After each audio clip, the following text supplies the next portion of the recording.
In the future, a greedy, corrupt man rises to power and becomes the President of the United States. Obsessed with control and reducing the population, he comes up with a twisted plan. Every citizen must take a standardized population test every year. But here's the catch: if you fail, you're executed. What people didn't know was that the system was totally rigged. The results were manipulated so that the wealthy and powerful always passed. But things start to unravel when two students, Lena and Blake, expose the truth. It turns out Blake had failed the test himself.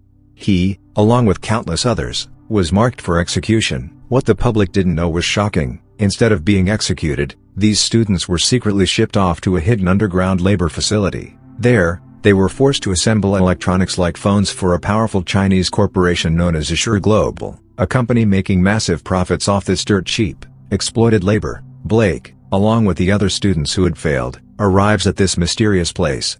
They're shown a video featuring a woman who tells them they've been chosen, given a so-called second chance at life. She adds that whoever performs best, the top worker, might be lucky enough to earn a return to normal society. Strangely, the crowd cheers, grateful just to be alive. While watching one of the orientation videos, Blake spots someone familiar, his long-lost girlfriend, Ellie. She's alive. Overcome with emotion, Blake searches the facility and the two finally reunite. Ellie, whispering quickly, tells him to meet her during curfew in 1 hour. Later that night, Blake is having a quiet conversation with his friend Heather when suddenly, a blaring siren echoes through the facility. Chaos breaks out. One of the workers is attempting to take his own life, desperate to escape the endless labor. From the lower levels, a group of boys shout at him to jump, almost egging him on.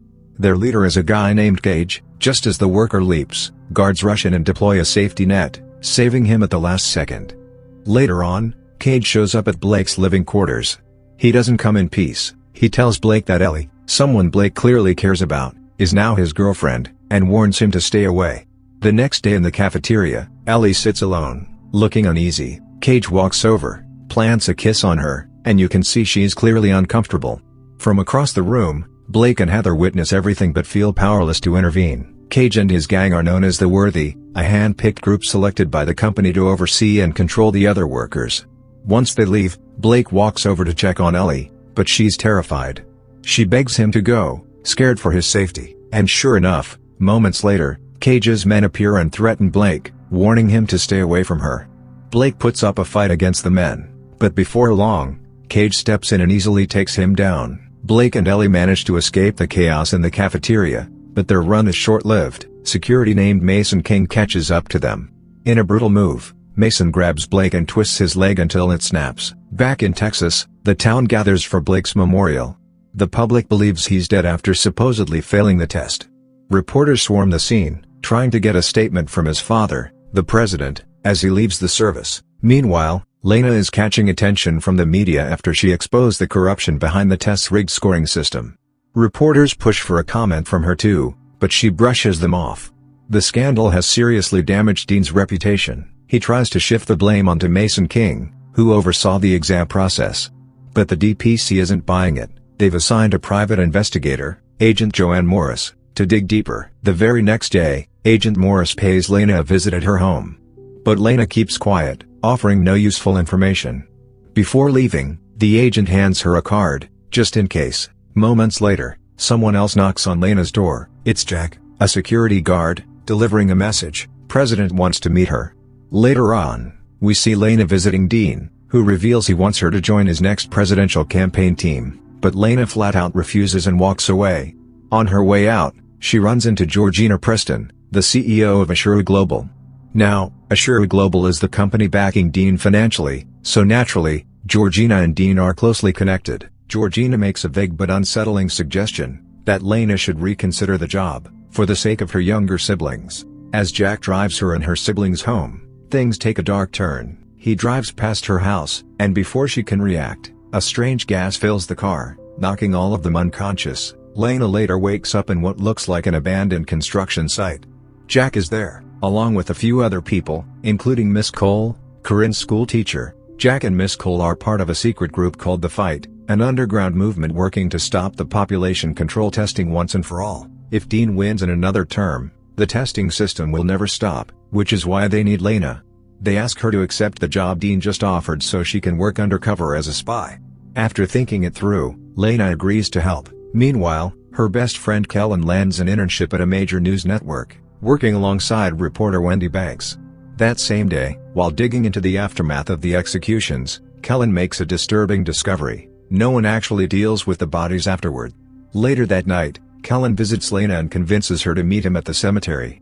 The two of them dig up Blake's grave, only to find his coffin completely empty. Fast forward 8 months.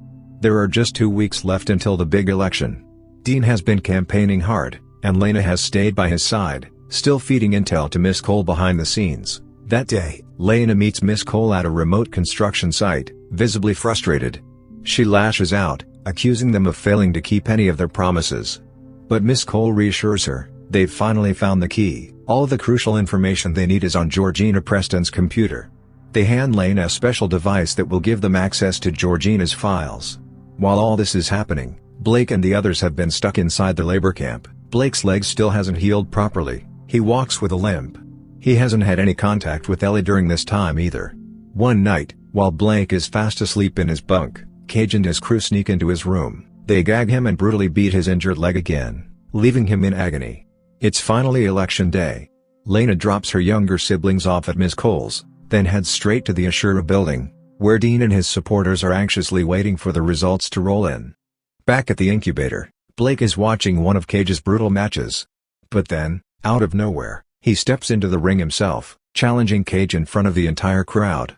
The place falls silent. Blake lays down the terms: if he wins, he becomes the new leader. Cage accepts. Despite his injured leg, Blake gives it everything he's got. Blow by blow, he manages to overpower Cage.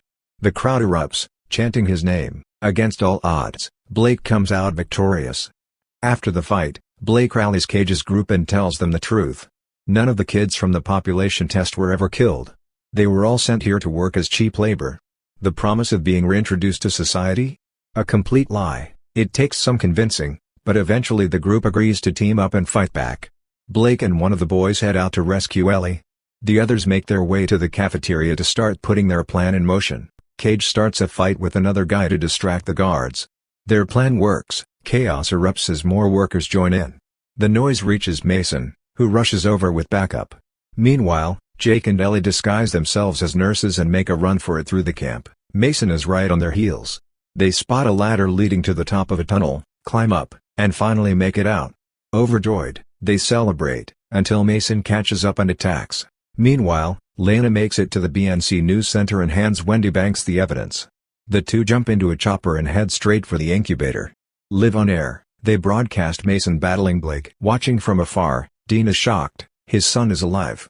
But even with the truth out, Dean goes ahead with his first presidential speech. Blake and Lena finally reunite and share a kiss, until Lena spots Ellie standing behind him. Before they can process it, they're both arrested for opposing the population program. As they're being driven away, their vehicle crashes, but luckily, they're unharmed. Out of nowhere, Jake shows up, breaks them free, and tells them it's not over. They're going to take down the corrupt leaders and restore what's right. The movie ends there.